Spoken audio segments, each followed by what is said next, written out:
Good evening. Thank you for joining me on the World News segment. I am Roslyn Ewurame.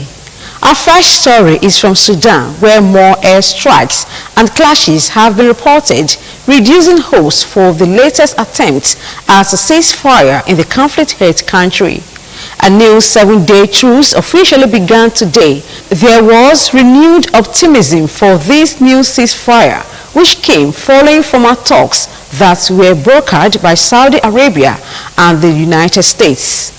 Elsewhere, residents in Russia's Belgorod region who had fled their homes due to fighting have been urged not to return yet. Ukraine denies responsibility and said Russian citizens from 2 paramilitary groups were behind the incursion. Moscow has now launched a terrorism investigation as fighting continues. In another development, at least 19 children have died in a fire in the central Guyanese mining town of Madea. The fire broke out just after midnight, engulfing a secondary school dormitory and trapping students. Police say initial investigations suggest the blaze may have started maliciously and no suspects have yet been identified. From the U.S., the driver of a truck has been detained after crashing into security barriers near the White House.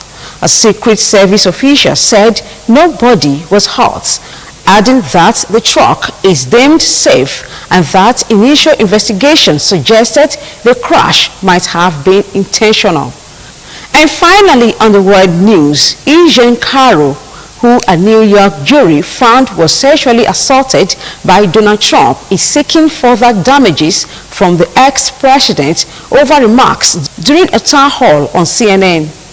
In the amended complaints filed in U.S. District Court in New York, Ms. Carroll's attorneys argued that awarding her very substantial punitive damages would discipline Mr. Trump and deter him from engaging in further defamation.